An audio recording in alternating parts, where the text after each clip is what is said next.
Oi, gente, bom dia. Sejam todos bem-vindos ao nosso Agora Goiás, ao vivo aqui para você, na TV Assembleia Legislativa. O que você está vendo aí, com muita dificuldade, claro, são imagens de Goiânia, vistas lá do Morro do Mendanha. Bom, choveu muito essa noite aqui em Goiânia, aquela chuvinha tranquila, mas durou mais tempo. Então, imagino que seja não só aquela fumaça provocada pelas queimadas, mas uma neblina, né? Mas a gente percebe que a gente não consegue ver os principais prédios aqui de Goiânia. A gente espera, né, que essa chuva continue, que a temperatura caia, porque hoje já está bem mais gostoso, né? Está bem diferente. E começou há 2 dias atrás, em várias cidades do interior do estado, começou a chuva e a gente espera que ela venha, mas que venha tranquila, porque o Instituto Nacional de Meteorologia acabou fazendo uma alerta que nesses primeiros momentos, nessas primeiras chuvas, elas viriam com mais intensidade, com granizo e também com fortes ventanias. A gente espera que isso possa ser reduzido, não é isso? Seja bem-vindo, porque a partir de agora tem muitas informações para você no nosso programa.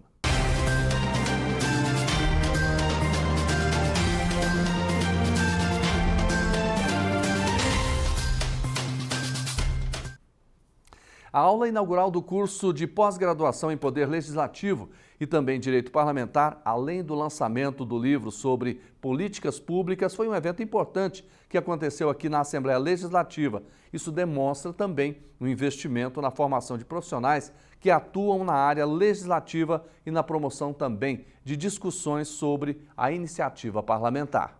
Aconteceu na Assembleia Legislativa de Goiás a aula inaugural do curso de pós-graduação em Poder Legislativo e Direito Parlamentar, e também o lançamento do livro Instituição de Políticas Públicas, por iniciativa parlamentar. Com o lançamento dessa obra e com o lançamento da pós-graduação, traz uma matéria inédita, tanto para os servidores da casa, como os alunos convidados, com suporte do Ministério Público e também com grandes professores da Universidade Federal de Goiás. As políticas públicas são essenciais para a melhoria da qualidade de vida da população. Bem, há muito tempo, né, que a gente vem implantando e todos que passam pela política implantam as políticas públicas, são aquelas que realmente chegam na ponta, facilitando a vida das pessoas. Murilo Teixeira destacou a importância do Poder Legislativo em desempenhar um papel fundamental no monitoramento e na avaliação de políticas públicas, conforme estabelecido na Constituição Estadual. Que possa ser fornecido aos deputados o necessário aporte técnico para que eles possam formular políticas públicas. Não é? Então seria nesse sentido, né, de também, e além disso, né, do próprio fortalecimento do Poder Legislativo, né, e também para a concretização dos direitos fundamentais previstos na Constituição. A iniciativa da pós-graduação visa capacitar profissionais para atuar de forma mais efetiva no campo, contribuindo para uma democracia mais sólida e participativa. Interessante para a capacitação dos servidores da instituição e também para a capacitação de outros profissionais de outras instituições que lidam com a elaboração legislativa, né? Produzir leis com maior qualidade técnica e melhor embasadas cientificamente no conhecimento mais avançado sobre as diferentes questões que essas leis abordam. Não tem tantos cursos e tantas aulas nessa parte de direito parlamentar, né? Então eu acredito que vai agregar muito valor, acho que a gente vai aprender bastante. Andei dando uma olhada no cronograma, no currículo do pessoal, né? São professores de renome, bastante assim, né, conhecidos, e acredito que vai ser muito bom para todo mundo. Estou super empolgado com o curso, né, porque a gente vai aprofundar na questão do poder legislativo, onde está a base da sociedade, que são as leis, né, é através dela que a gente tem as nossas garantias sociais, e aprofundar isso, e poder também, através desse curso, ajudar a sociedade, vai ser de suma importância para nós.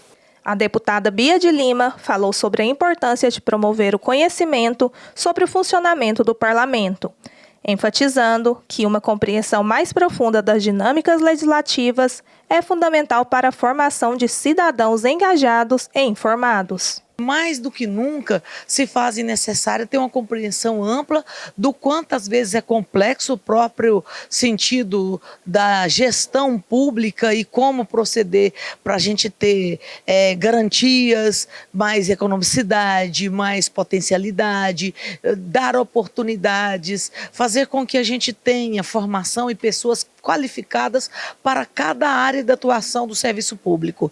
Ainda no evento, a Assembleia Legislativa e o Ministério Público Federal firmaram um termo de cooperação técnica, que visa promover ações de treinamento e facilitar a troca de conhecimentos e experiências entre os colaboradores de ambos os órgãos. É com muita satisfação que estou aqui representando o Ministério Público Federal para celebrar esse acordo de cooperação e viabilizar, o acesso para os estudantes da pós-graduação à biblioteca, para aprofundar os trabalhos e os estudos.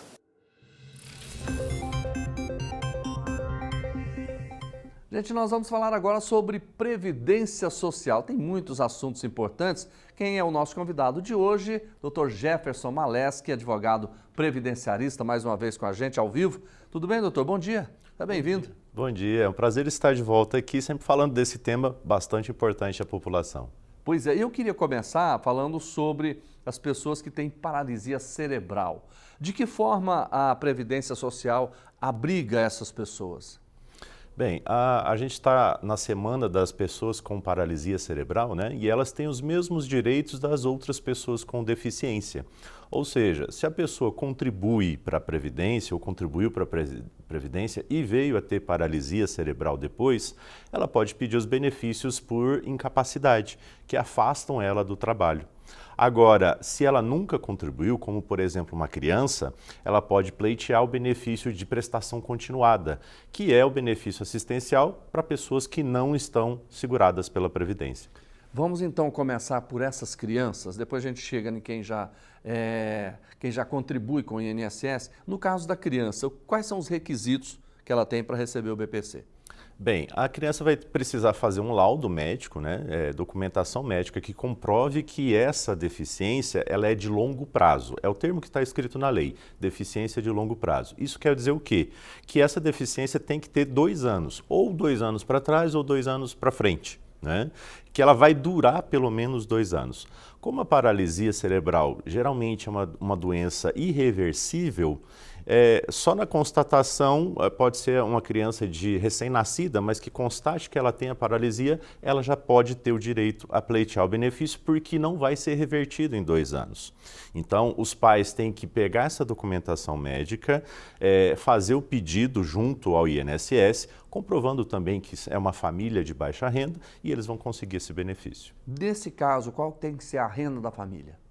A renda para o BPC, que é o LOAS, que todo mundo chama comumente como LOAS, é de 1/4 do salário mínimo. Então tem que pegar toda a renda da família, dividir pelo número de pessoas e tem que dar 1/4 do salário mínimo, que hoje está em torno de R$ 350.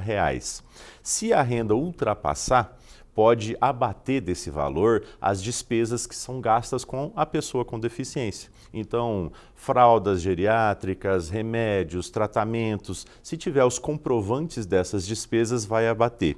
Se ainda passa para um segundo critério, que é de vulnerabilidade social.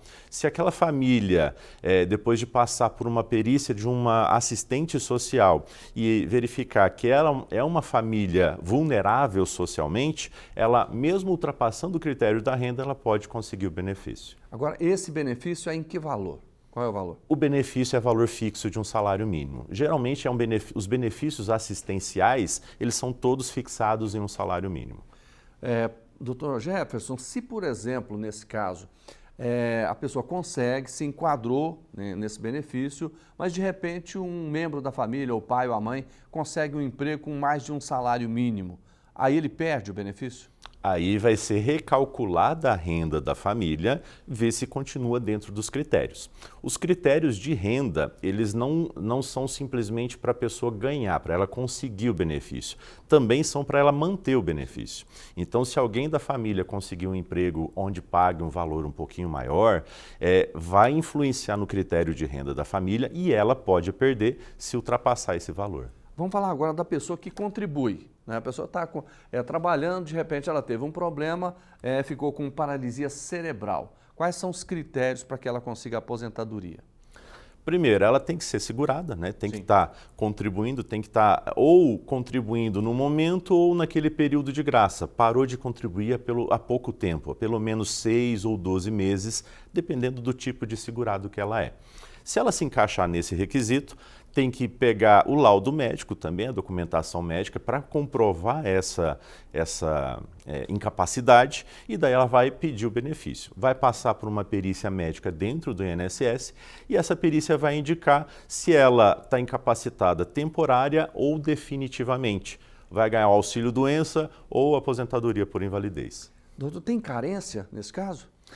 Geralmente tem uma carência para os benefícios por incapacidade de 12 meses. Mas no caso da paralisia cerebral, ela é uma das doenças ou incapacidades que eliminam essa carência. Então, quem tem paralisia total e irreversível, essa pessoa não precisa contribuir 12 meses antes de pedir o benefício igual às outras doenças. Por exemplo, se ela estiver trabalhando, contribuiu um mês apenas, teve o problema da paralisia, aí ela tem direito também, mesmo contribuindo só um mês? Exatamente. Essa é uma exclusão da regra da carência. Então, a carência é 12 meses. Nesse caso, é desnecessário porque ela faz parte da lista de doenças graves. Doutor, nesse caso, qual que é o valor, calculado o valor desse benefício da pessoa que tem a paralisia e contribui com o INSS? É diferente do benefício assistencial, que é fixo, um salário mínimo. Nesse caso, a pessoa vai entrar nas regras de transição já da reforma, né? E vai pegar o valor de todas as contribuições que ela fez na vida, vai fazer uma média. Se for auxílio-doença, é 91% dessa média. Se for aposentadoria por invalidez, começa a partir dos 60% dessa média e vai subindo para homem ou mulher que tenha 15 ou 20 anos de trabalho e vai subindo a cada ano que passa acima desses 15 ou 20, 2%. E se for antes desse 15 ou 20? Anos de contribuição? Ele começa, o mínimo é 15 ou 20. Então, se a pessoa tem 7, é como se tivesse 15. Ok. Agora, doutor, está tendo um pente fino, né? Na Previdência. Como é que está essa situação? O pente fino, ele é uma verificação, uma checagem que o INSS faz regularmente. E nessa checagem ela tem o objetivo de descobrir benefícios fraudados ou benefícios concedidos irregularmente. E daí o que acontece? É aberto um procedimento interno administrativo chamado processo MOB, onde a pessoa ela tem que comprovar, levar alguns documentos, o INSS solicita que ela apresente alguma documentação para comprovar que ela tem o direito. Se ela não apresentar essa documentação dentro do prazo estipulado, o benefício pode ser suspenso. Se ela demorar um tempo a mais e além de ser suspenso, ele pode ser cessado. Professor, e agora, como é que fica essa questão da biometria? Estão exigindo agora também? É uma outra medida de segurança implementada pelo governo, já está válida desde 1º de setembro, mas ela começou ainda apenas para um benefício, para os benefícios assistenciais. Quem está pedindo o BPC-LOAS já está sendo exigido que ele tenha cadastro biométrico junto ao governo federal. Isso é para quem quer começar? Para quem está pedindo agora. Para quem está pedindo. Para quem está solicitando agora. Então, vai vir uma exigência falando assim, demonstre que você tem cadastro biométrico. Como a pessoa vai fazer isso? Ela vai demonstrar ou se ela cadastrou junto aos cartórios eleitorais, na hora que ela renovou o título, se ela fez lá o cadastro biométrico, ou se ela pediu um novo RG, que também tem um cadastro biométrico. Ela vai ter que ter um comprovante disso. O eleitoral dá para baixar o comprovante lá no site do TSE. O RG vem no próprio RG mesmo, basta ela juntar esse documento e preenche esse requisito. Se ele não tiver feito isso, onde que ele deve procurar para fazer a biometria? Os cartórios eleitorais, por causa da época de eleições, eles não estão fazendo nenhuma modificação agora, enquanto não passar o período eleitoral. Então, a sugestão é, se ele ainda tem o título, o RG antigo, que ele procure um VaptVupt, né, e faça a renovação do seu RG em questão de uma semana, dependendo do VaptVupt, né, questão de uma semana já tem o benefício novo e o cadastro do RG. Agora, quem já recebe o benefício, o BPC, por exemplo, Dr. Jefferson, precisa também fazer a biometria? Digamos que ele não tenha feito, mas ele tem o benefício. Nesse momento, não. Nesse momento não está sendo exigido o documento para quem já recebe, somente para aqueles que estão solicitando o benefício a partir de agora, a partir de 1º de setembro. Para quem já tem o benefício, já recebe, pode ser que o governo venha a exigir futuramente, mas ainda não está dentro dos planos. Eu quero muito agradecer a participação do Dr. Jefferson Maleski, advogado previdenciarista, mais uma vez com a gente aqui. Dr. Jefferson, muito obrigado. Bom dia para o senhor. Eu que agradeço e desejo um bom dia para vocês também. Muito obrigado. Vamos seguindo com o nosso programa. Tem muitas novidades hoje, mas olha, a Assembleia Legislativa realizou uma sessão solene para os profissionais de biologia, que foi uma iniciativa da deputada estadual Rosângela Rezende do Agir. Detalhes com a Maristela Ramos. Os 45 anos de regulamentação da profissão de biólogo foram celebrados na Assembleia Legislativa de Goiás. Iniciativa da presidente da Comissão do Meio Ambiente, deputada Rosângela Rezende, em reconhecimento à relevância desse profissional para o desenvolvimento sustentável e a preservação ambiental. É uma honra conhecer esses profissionais aqui no estado de Goiás e homenageá-los nesse dia de hoje. Parabéns a todos vocês, biólogos, pela profissão, pela história, pela vivência, pela participação nessa vida tão difícil de ser sustentada enquanto nós, seres humanos. Compondo a mesa, Cristiano Pérez, reitor da Universidade de Jataí, ressalta que o biólogo é uma das profissões mais importantes do planeta. Eu falo que o biólogo é aquele que sabe um pouquinho de tudo, né? E depois a gente tem especializações, mestrado, doutorado, que você se aperfeiçoa em determinadas áreas. Mas é uma profissão que traz muito aquela visão equilibrada do uso sustentável para que a gente tenha a produção, mas tenhamos também a conservação daquele ambiente tão necessário para nós. Durante a solenidade, 23 biólogos receberam um certificado do mérito legislativo, entre eles Mariana Teres, que destaca a felicidade diante do reconhecimento da Alego. A gente vê que nosso trabalho está sendo reconhecido pela sociedade, a gente precisa desse feedback e desse reconhecimento e desse fortalecimento, né, da importância da atuação de biólogos e biólogas aí nas diferentes áreas.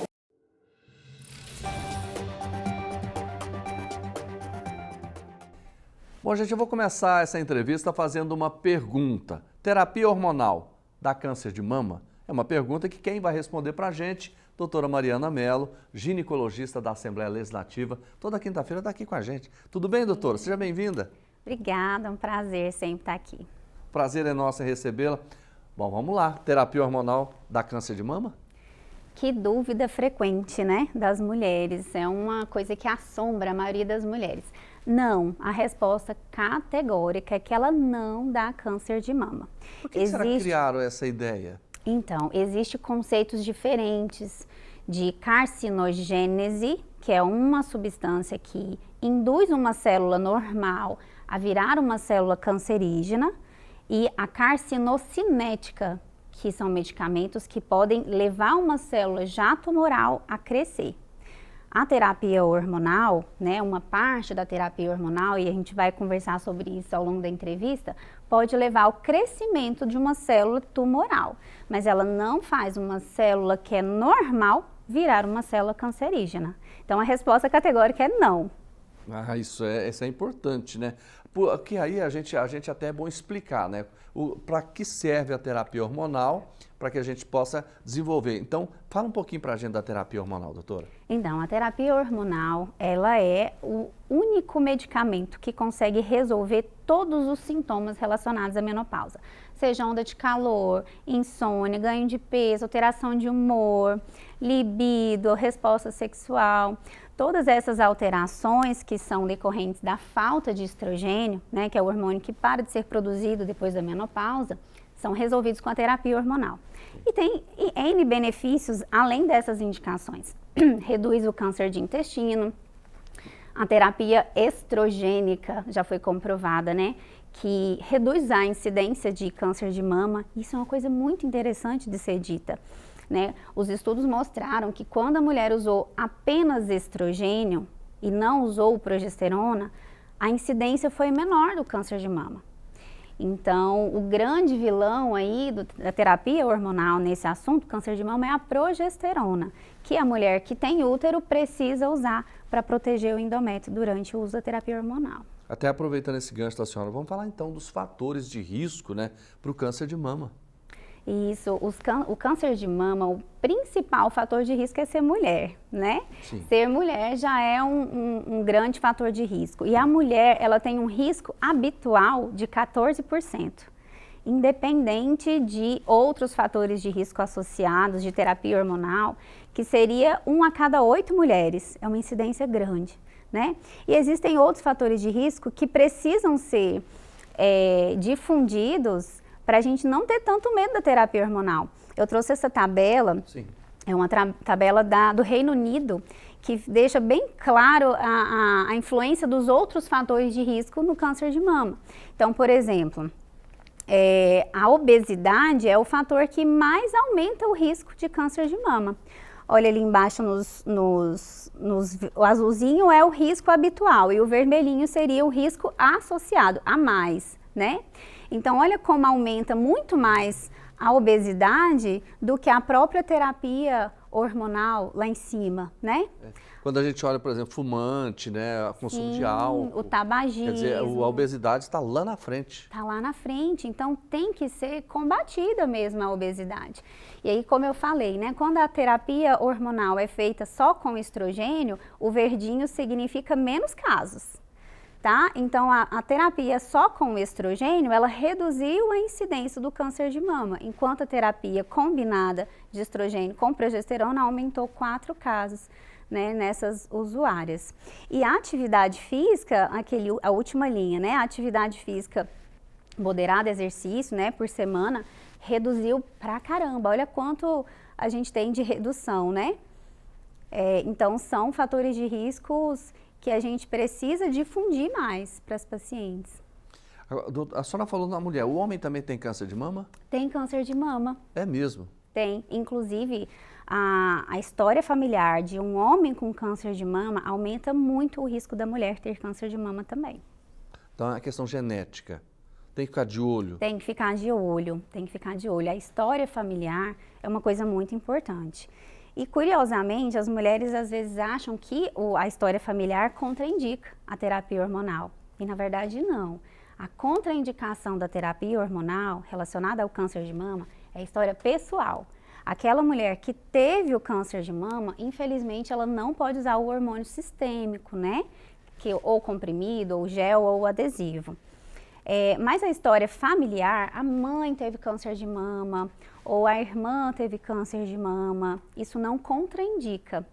Hoje nós temos calculadoras que nós calculamos o risco de uma mulher ter câncer de mama nos próximos 5 anos.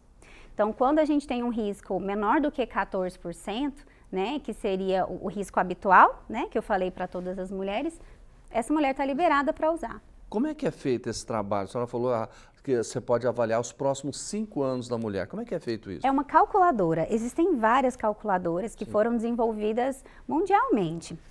E aí nós jogamos alguns critérios nessa calculadora. A idade da paciente, se ela fez alguma biópsia na mama, se ela veio alguma atipia nessa biópsia, a questão de história familiar, quantas pessoas da família tiveram câncer de mama ou câncer de ovário, que também é um câncer hormônio dependente, que tem uma relação com câncer de mama.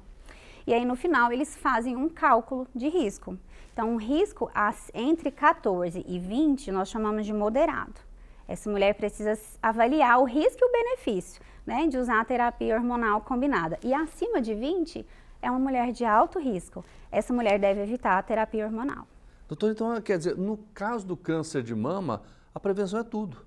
É tudo, é tudo.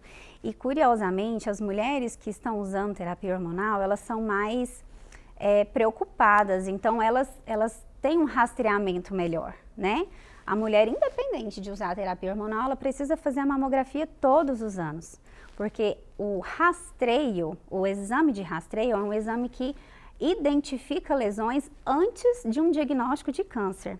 Da mesma forma que o preventivo é um rastreio para câncer de colo uterino, a colonoscopia é um rastreio para câncer de intestino. A mamografia identifica lesões antes delas virarem câncer, né? Então é um exame de rastreio. A mulher precisa fazer todos os anos.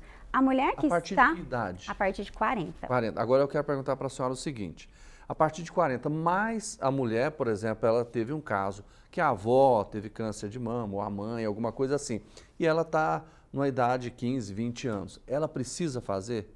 Não. Só 40 anos? Não. A mulher, ela só vai fazer a mamografia a partir dos 40 anos por conta do tecido mamário, porque a mamografia é como se fosse um raio-x. Então, ela precisa ver a mama mais lipossubstituída. A mama que é jovem demais, que tem glândula demais e pouca gordura, não dá para ver na mamografia. Aí o raio-x sai um branco só. Então, a gente não consegue avaliar direito microcalcificações, nodulações, nem nada disso.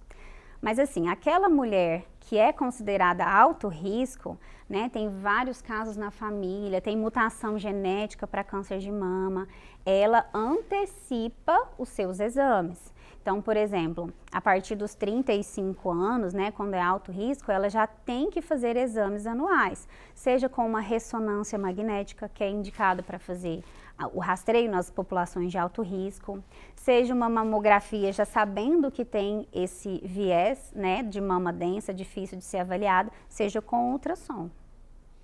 O câncer de mama hoje, ele mata muitas pessoas por ano?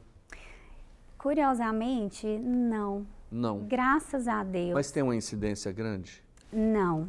Tem uma incidência grande de diagnósticos, Sim. né? Mas hoje, graças a Deus, as mulheres estão diagnosticando de forma precoce. E a vantagem do rastreio é justamente isso. É fazer um diagnóstico precoce, às vezes de uma lesão pré-neoplásica, tratar antes de virar o câncer ou tratar um câncer inicial. Então, hoje, as mulheres, elas têm uma mortalidade não tão grande por câncer de mama. Acabam tendo uma mortalidade cardiovascular, eu bato muito na tecla de cardiovascular, né? Às vezes uma mortalidade cardiovascular por conta da quimioterapia, por conta da menopausa precoce induzida pela quimioterapia e etc. Certo, olha, nós conversamos com a doutora Mariana Mello, ginecologista da Assembleia Legislativa. Toda quinta-feira ela está aqui e sempre traz um tema importante para a gente discutir aqui, debater. Doutora, muito obrigado mais uma vez. Prazer receber aqui. O prazer é meu. Vamos continuando então com outras informações. De iniciativa do presidente da Assembleia, deputado Bruno Peixoto, do União Brasil, o parlamento promove uma sessão solene em homenagem aos educadores aqui do estado de Goiás. A reportagem é da Patrícia Lee e do Ronaldo Xavier. Mais de 5 milhões de eleitores em Goiás estavam aptos a irem às urnas. Somente em Goiânia, esse número superava a marca de 1 milhão. Porém, após a apuração das urnas, vimos uma abstenção histórica. O que é importante nestas apurações que se fazem, inclusive de dados como este, dos percentuais de abstenção, é para que a gente veja o que a gente pode fazer para que o eleitor queira, tenha vontade de ir e não se abstenha, a não ser em casos efetivamente intransponíveis. E é isso que a gente precisa de, então, levar em consideração na investigação das causas da abstenção. 2 horas após o fechamento das urnas, os resultados começaram a ser divulgados pelo Tribunal Regional Eleitoral. E antes das 20 horas, dados dos 3 maiores colégios eleitorais já apontaram o segundo turno. Na capital disputam Fred Rodrigues e Sandro Mabel. Já em Aparecida de Goiânia, pela primeira vez na história, acontecerá um segundo turno entre Leandro Vilela e professor Alcides. Já em Anápolis, a polarização venceu. A disputa acontecerá entre Márcio Correia, do PL, contra Antônio Gomide, do PT. Com 100% das urnas apuradas, o partido do governador Ronaldo Caiado, União Brasil, se tornou o maior em número de prefeitos eleitos, com 94 municípios goianos. A Câmara Municipal da capital ganhou 2 cadeiras, elegendo 37 vereadores no último domingo, 6 de outubro. Major Vitor Hugo, do PL, com 15.678 votos.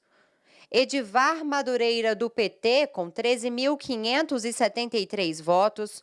Romário Policarpio, do PRD, com 11.496 votos. Ava Santiago, do PSDB, com 10.482 votos. Sargento Novandir, do MDB, com 9.762 votos. Jefferson Abel, do Republicanos, com 9.220 votos. Henrique Alves, do MDB, com 8.918 votos. Pedro Azulão Júnior, do MDB, com 8.759 votos. Igor Franco, também do MDB, com 8.057 votos. Anselmo Pereira, também do MDB, com 7.951 votos.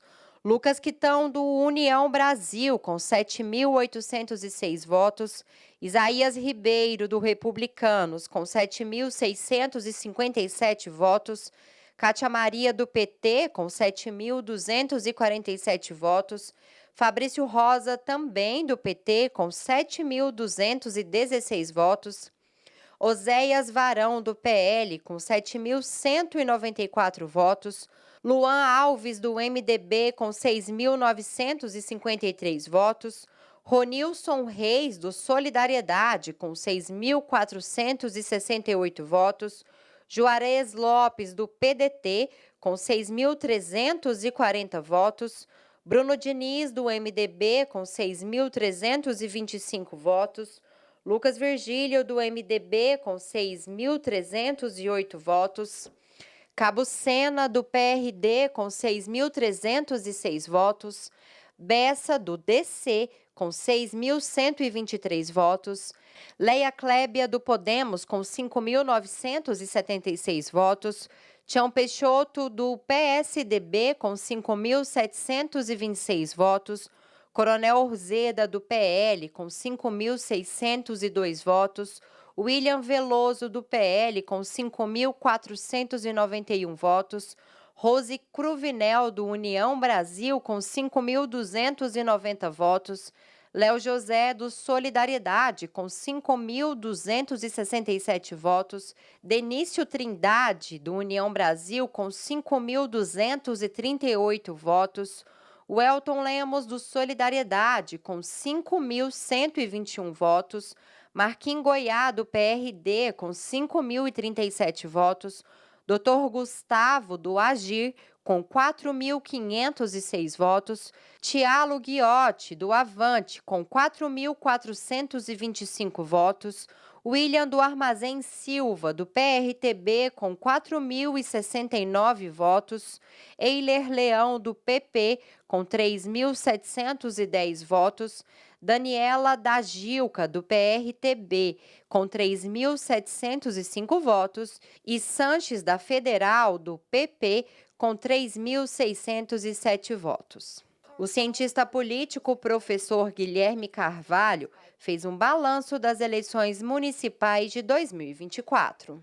Prevaleceu a democracia, prevaleceu a tranquilidade no voto, né? A gente viu que o eleitor foi respeitado nas urnas e os representantes também buscaram fazer uma campanha limpa, em grande medida. A gente viu aí um debate sobre políticas públicas sendo construído. Isso foi muito importante para o sucesso desse pleito. O que é bom o eleitor ficar de olho aí para esse segundo turno na capital?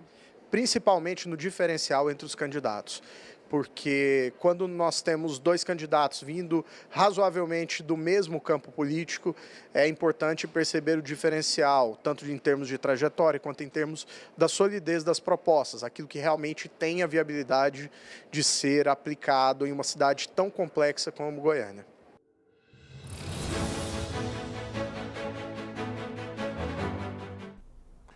Olha, o nosso programa Agora Goiás abre espaço agora para a gente falar de arte. A artista visual que está aqui com a gente é a Pri Oliette. Pri, tudo bem com você? Bom dia. Tudo bem, bom dia, Jadival. Obrigado pela presença. Obrigado pelo convite. Vamos falar, você faz parte da Agave também? Faço parte da Agave desde 2018. Que bom. Inclusive, enquanto a gente vai conversando, eu vou pedir para o Kenny já preparando para colocar imagens do seu trabalho, e eu queria que você definisse para a gente como é que é o trabalho da Pri Oliette. Explica para a gente como é que é. Hoje eu estou me dedicando mais à escultura, ao tridimensionalismo, principalmente na cerâmica e no vidro, mas eu entrei através da pintura mesmo na arte profissional. E nessa busca hoje eu estou fazendo muitas pesquisas de forma independente mesmo, dentro do vidro, da cerâmica, e estou preparando, né, uma série com esses materiais para futuramente fazer uma exposição. Como é que é essa transição, por exemplo, da pintura para esse trabalho que você está desenvolvendo agora? Não foi exatamente uma transição. Não? Eu sempre trabalhei com esses materiais, com a cerâmica, em paralelo com a pintura. A vidrofusão chegou um pouquinho depois, foi uma oportunidade, uma paixão, assim, e aí, como são artes do fogo, né? Sim. Uma acabou complementando a outra, mas não foi exatamente uma transição. Então, justamente por causa dessa paixão, ela foi tomando um espaço muito maior dentro da minha produção, do meu interesse. Você fala da paixão, né? Mas tem toda uma formação que envolve o seu trabalho. Como é que é? Fala pra gente. Bom, eu já trabalhava com a cerâmica, né, há muitos anos, e quando foi em 2019, mais ou menos, eu fui fazer um curso de vidro, estava escrito pintura em vidro, no Basileu, França, só que na verdade era vidrofusão. E aí, sim, o interesse foi fulminante, né? A paixão foi fulminante. E quando eu percebi que a cerâmica incorporava dentro da vidrofusão e o vidro podia incorporar dentro da cerâmica, então aí sim o ciclo parece que eu tenho curiosidade por isso, essa fusão toda que você está dizendo, né? Isso, é um processo que acontece dentro de um forno, né? Um forno de alta temperatura, na verdade. Então você tem aquela parte manual, né, da manualidade, do produzir, seja na cerâmica, seja no vidro, através da pintura, através da escultura, mas depois tudo isso passa por esse processo dentro do forno. Então é um processo complexo. Como é que é esse desafio? Conta pra mim. Eu acho que é muito gratificante, né? Porque você vê você transformando os materiais e vendo eles serem transformados e aquilo depois sair na forma de uma obra de arte e agradando, né, os olhos, tudo, é muito gratificante. É lógico que tem aqueles momentos que, quando você também está pesquisando, você fala, puxa, isso não deu certo. Quando você fala na paixão, né? Inclusive a gente tem vídeos também, eu queria mostrar e eu queria que você comentasse sobre esses vídeos que a gente vai apresentar, porque você inclusive faz parte da Agave, não é isso? Sim. Em 2018 você participou do Salão de Novos Valores da Agave, né? Isso representou muito para você? Foi muito importante porque foi a partir desse momento que eu me profissionalizei como artista, né? E aí não deu mais para fugir das artes. Eu tive um momento que eu era sempre muito ligada às artes desde criança, só que eu precisava trabalhar, era rimo de família, e aí falei assim, não, agora não dá mais para ficar pensando em arte, e abandonei.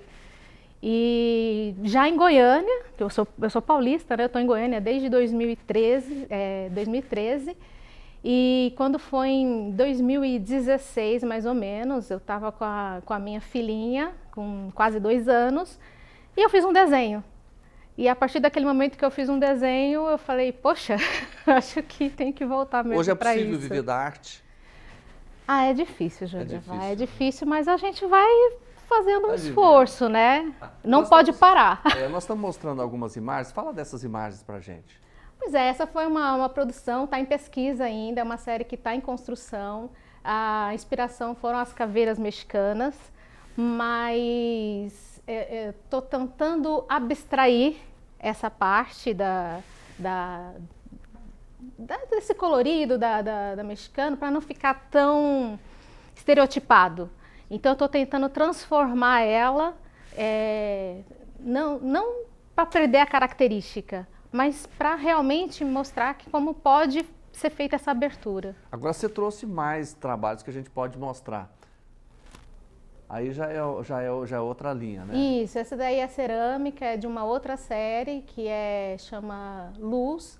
E então ela tem esses desenhos perfurados e coloca o LED lá dentro para poder ter uma iluminação. Então dá um efeito bem diferente. É uma escultura luminária. Que legal. Vamos ver mais. E essa daí? Essa é um autorretrato feito com pintura digital. Eu já ia te perguntar. O olho...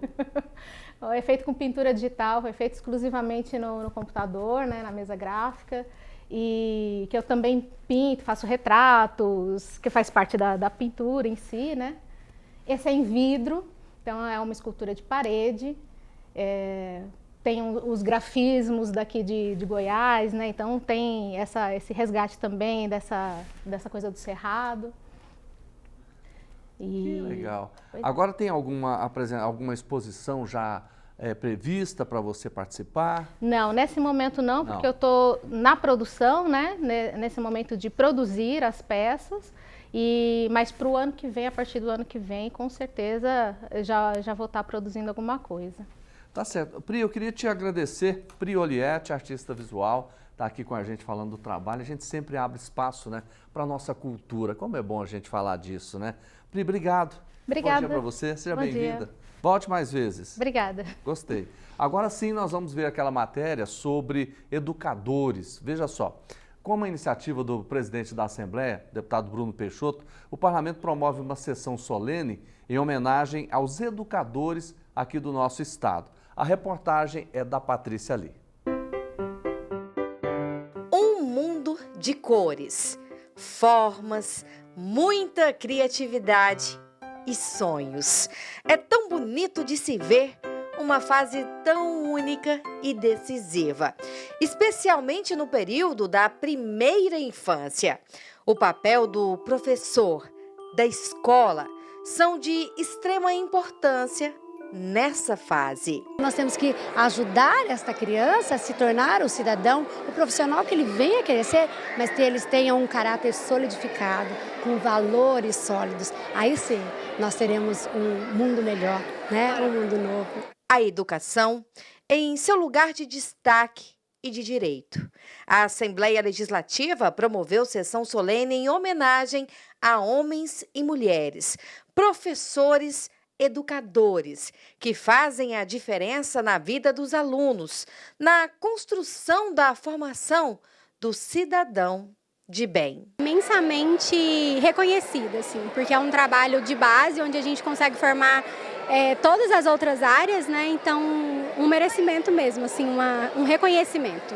Entre os mais de 70 homenageados com o certificado do mérito legislativo estavam profissionais do Centro Educacional Renascença, em Goiânia.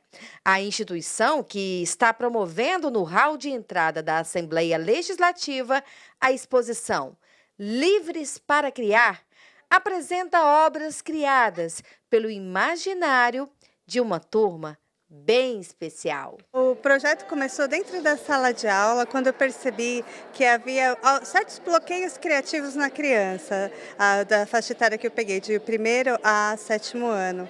E eu falei, tem algo errado, porque a gente consegue desenhar desde que nasce, a mãe só dá o giz de cera, a criança se solta. E durante o processo, então, de amadurecimento, houve algo que bloqueou essas crianças.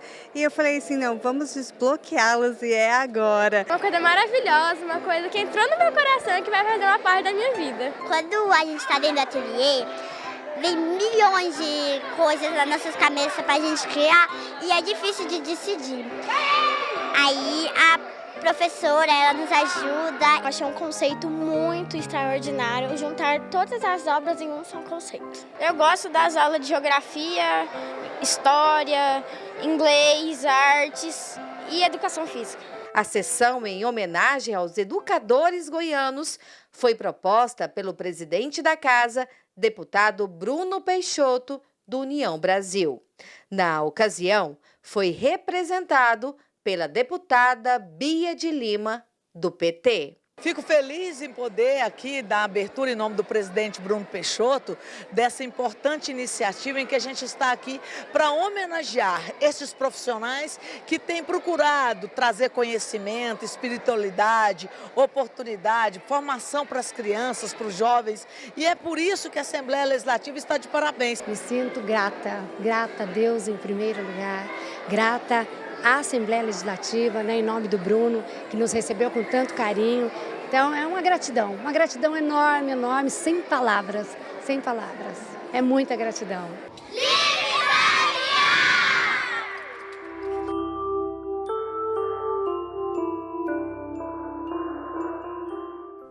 Que legal, né?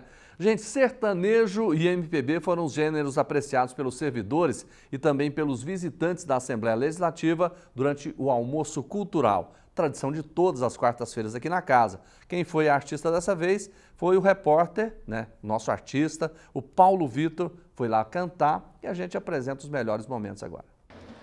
O cantor Ursão foi o convidado do almoço cultural dessa quarta-feira. O evento, realizado no 3º piso da Alego, foi palco para um show bem diversificado, do sertanejo ao MPB.